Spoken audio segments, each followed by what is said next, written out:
모처럼 성과를 낸 의회였습니다. 우리 당의 김동철 환노위 간사가 노고를 다해준 산업안전보건법 개정안, 이동섭 문체위 간사가 대표 발의한 국민체육법 개정안 등 민생법안 80여 개가 통과되었습니다.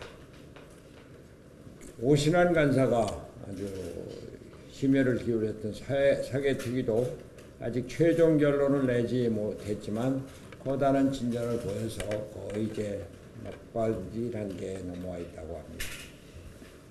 임재훈 간사와 이찬열 위원장이 노력한 유치원 3법은 신속안건 처리로 넘겨졌으니까 이제 속히 해결되기를 기대합니다. 김관영 원내대표의 탁월한 협상력과 중재 능력으로 조국 수석을 운영위원회에 불러내게 해서 국회가 정상적으로 운영되게 되었습니다. 대통령이 조국 수석의 국회 출석을 지시했다고 하지만 김관영 원내대표가 한병도 수석에게 강력하게 조국 수석의 운영에 출석을 요구한 것이 대통령의 결심을 이끌어내게 된 직접적인 계기가 되었다고 믿습니다. 산업안전보건법도 이러한 협상 과정을 통해서 본회의를 통과하게 된 것입니다. 정개특위를 비롯한 특위 연장안도 같은 협상 과정을 통해서 통과되었고, 이로써 연동형 비례대표제 도입을 위한 정개특위 논의를 계속할 수 있게 되었습니다.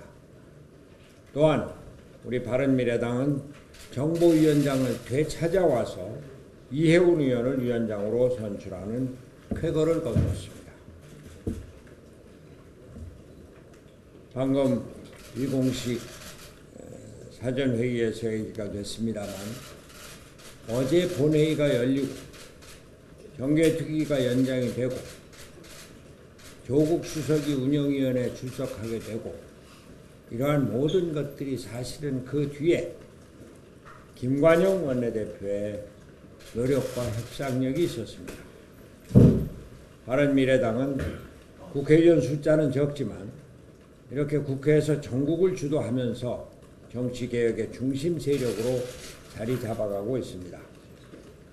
본회의를 성사시키는 등 전국을 주도하며 협상력과 중재력을 과시한 김관영 원내대표와 의원 여러분께 다시 한번 치하의 말씀을 드립니다. 여러분, 우리 김관영 원내대표에게 힘찬 격려의 박수를 한번 보내주십시오.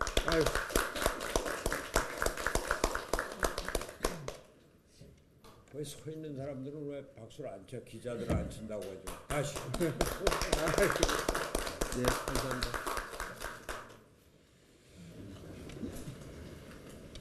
어제 바른미래당은 민주평화당, 정의당과 함께 국회와 신촌에서 연동형 비례대표제 도입을 촉구하는 집회를 가졌습니다. 영하 10도의 강추위, 체감온도는 영하 20도에 달하는 매서운 추위를 무릅쓰고 민주주의의 발전을 위해 한자리에 모여주신 의원과 당직자, 당원 동지 여러분, 지지자 여러분께 진심으로 감사의 말씀을 드립니다. 최근 기득권 양당은 5당 합의 정신을 훼손하면서 연동형 비례대표제 도입을 합의한 일이 없다느니, 한국형 준연동형 비례대표제를 검토해야 한다느니, 연동형 비례대표제는 대통령제도와 맞지 않다느니 하면서 합의 정신에 반할 뿐만 아니라 사실과도 맞지 않는 발언을 계속하고 있습니다. 거대 양당은 민주주의의 발전을 위한 정치개혁에 대해 그 개념조차 없기 때문입니다. 원내대표의 합의는 그 자체가 국회에서 법률적인 권한을 갖는다고 믿습니다. 거대 양당은 원내대표 합의를 지켜야 할 것입니다. 우리는 국민에게 갈 수밖에 없습니다. 국민은 제왕적 대통령제의 횡포와 거대 양당의 독식과 극한 대결에 진저리를 치고 있으며 국민의 뜻, 대표성이 반영되는 국회 구성을 원하고 있습니다. 국회가 제대로 기능을 발휘하고 내각의 장관들이 제대로 역할을 하는 정치를 바라고 있는 것입니다. 연동형 비례대표제는 그 첫걸음입니다. 우리의 노력은 헛되지 않을 것입니다. 최근 정계특위에서는 지역구 의석과 비례대표 의석의 비율을 2대1 또는 최소한 3대1로 하기로 합의를 했고 1월 20일까지 선거제 개혁 합의안을 만들기로 의견을 모았습니다. 조그맣지만 연동형 비례대표제를 위한 커다란 진전입니다. 우리 정계특위의 김성식 간사의 노고를 지하합니다. 어제 본회의에서는 정계특위 활동 시한이 연장되었습니다.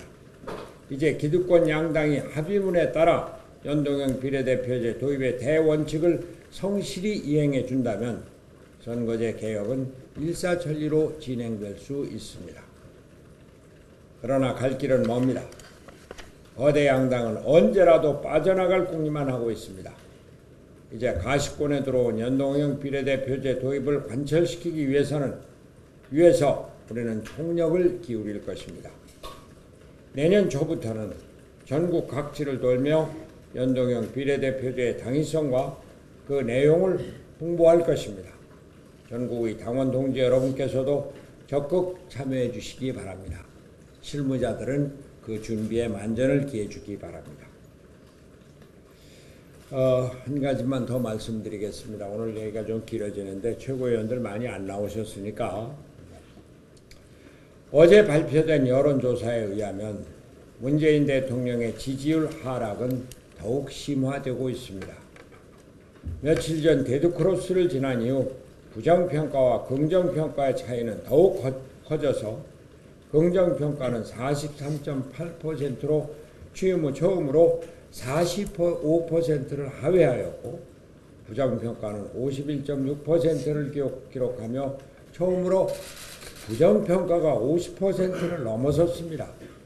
부정과 긍정의 평가의 차이가 7.8%로 오차 범위를 훨씬 벗어나고 있습니다. 민심의 이반이 가속화되고 있습니다. 경제의 악화와 민생의 어려움이 가장 큰 이유입니다. 평화 프로세스가 난항을 보이자 경제와 민생을 챙기겠다고 취임 후 처음으로 확대 경제장관 회의를 주재한다. 또 1년 만에 국민경제자문회의를 주재한다. 또 원로들을 불러서 식사좌담을 한다. 등등 여러 가지 노력을 보이고 있지만 국민들은 더 이상 보여주기식 쇼에 속지 않습니다. 대통령의 행보에서 진정한 변화를 보지 못하기 때문입니다. 최저임금의 급격한 인상이 경제를 어렵게 하고 있다고 생각되면 그에 따라 제대로 정책을 바꿔야 합니다. 말로만 속도 조절을 한다고 하고 실제로는 주유수당을 최저임금 산입에 산정하는 시행령 개정을 강행하는데 어떻게 시장이 안심을 하고 기업이 투자를 하기를 기대하겠는가 하는 말입니다. 대통령의 경제 철학을 바꿔야 합니다. 소득주도 성장 정책을 폐기하고 그 알량한 이념 편향적 경제 정책을 버리십시오. 소상공인 중소기업인들은 죽어 넘어가고 있고 경제는 곤두박질 치고 있습니다.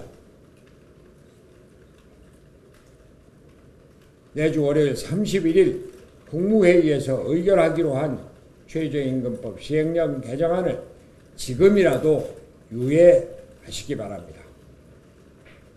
나라가 휘청거려서는 안 됩니다. 김태우 감찰반원의 국정비리 폭로 사태가 여기서 끝날 것이라고 생각해서는 안 됩니다. 정권이 레임덕에 들어갔다 싶으면 많은 사건들이 걷잡을 수 없이 터져 나올 것입니다. 경제부터 잡으십시오.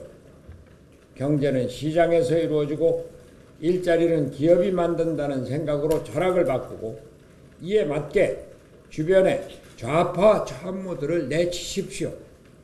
경제회복이라는 대의를 위해서 읍참마속하라는 것입니다.